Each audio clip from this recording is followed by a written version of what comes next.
Hey everybody, I'm Tom Vasel and welcome to Look Back. This is a series that I do where I talk about games that I reviewed 1 year ago, 5 years ago, 10 years ago, and 20 years ago. And I tell you what I think about them now, if I think about them at all. So let's go back 20 years ago, just a couple games here. One is Top Dogs. This is actually, I like the look of this game a lot, from Playroom Entertainment, about making dog sleds. But even 20 years ago, I thought, there's a lot of games that do this better. That has compounded since then, 5 out of 10. Hoity Toity. Now, this game, which originally came out in 1990, it was originally called Adele Ver Flipshit Tet. I'm probably massacring that pronunciation. But it's one of the most popular games in Germany ever. This game's from Klaus Teuber, and he was well known before the Settlers of Catan came out. In fact, this won Spiel des Jahres, about kind of dividing up stuff. I think it's okay. It's a 6 out of 10, but a very popular game. All right, then 10 years ago, I reviewed Phase 10. Boy, I hate this game. So 1 out of 10. It's one of my least favorite games ever. Star Wars Battleship. So 10 years ago, it's hard to believe now. I remember very specifically 10 years ago, we went to the store because there was a Star Wars day. The Force Awakens was coming out in theater, and they made a ton of Star Wars games, and we went and bought all of them and reviewed all of them. They're not all good. Star Wars Battleship is not good. I called it a cash grab because that's essentially what it is. 4 out of 10. Tesla versus Edison, War of Currents. This was a 2-player game. I like the idea of Tesla versus Edison, but this one was not good at all. 5 out of 10. Monopoly Star Wars.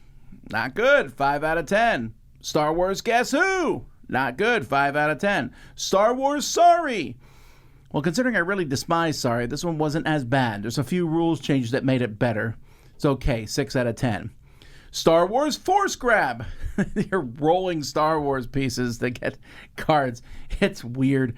Almost good. 6.5. Dead Men Tell No Tales. This is a pirate-themed game that mixes elements of Flashpoint and Pandemic, and there's a lot of things. Z loves this game. I think it is good. I don't like it as much, but I still think it's a good game. 7 out of 10. Looping Chewie. This is Looping Louie with a Chewbacca theme.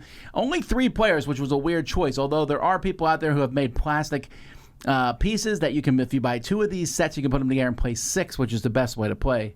7.5. Smash Up Munchkin.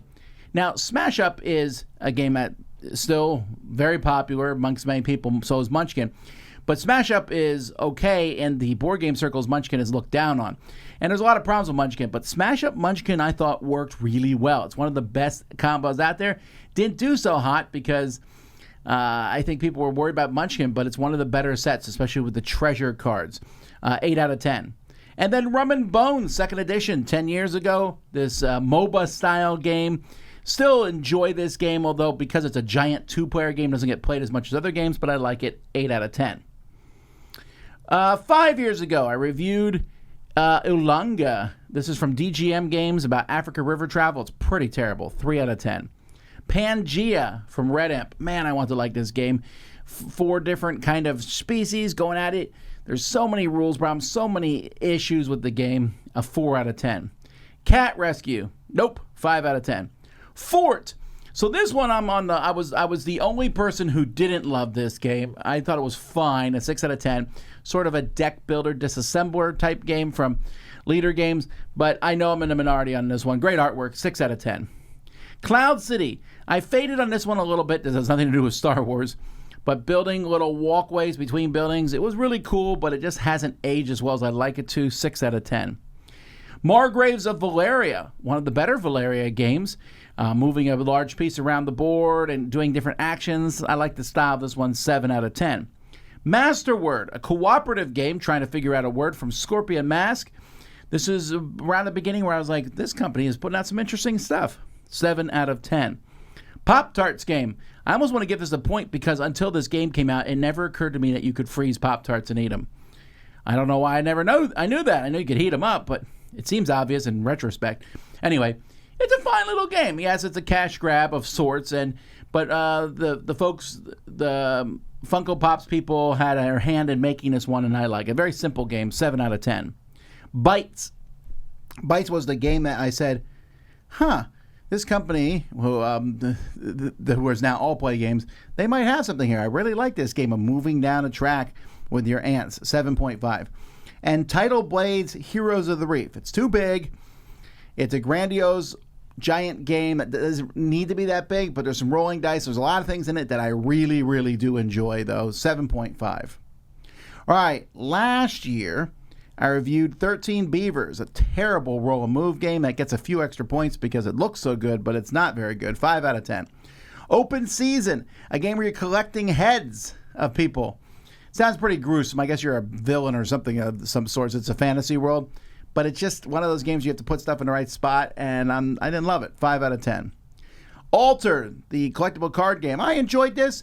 I enjoyed it the more I played it. It didn't hook me to go back and play more of it, but I still liked it. 7 out of 10. Happy Home, a very simple game, polyomino game about building a house. I liked it. 7 out of 10. Wondrous Creatures. This would probably have a higher rating if it wasn't just a smidge too long, but a very, very good game about building tableaus of creatures and a worker placement game where you have a worker that's 2 spaces and all the stuff next to you get. I really enjoy it. 8 out of 10. Marvel United, the team decks. Oh, I love the team decks for Marvel United. 9 out of 10. In fact, these might even go to a 10. I just love the teams. And then Spotlight. Spotlight is a kid's game where you put out a little spotlight and look for things Where's Waldo style. This just has gone over so well. One of the best kids games I've ever played. 8.5, very enjoyable. And those are the reviews that I did 1, 5, 10, and 20 years ago. Thanks so much for watching, everybody. I'm Tom Vasel, and this is Look Back on the Dice Tower.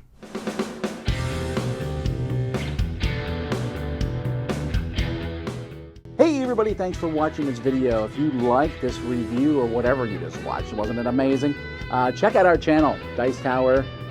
We have all kinds of things. We review games, we do top 10s, we play games live. It's all about board games, but especially the people who play them. Check out Dice Tower YouTube channel.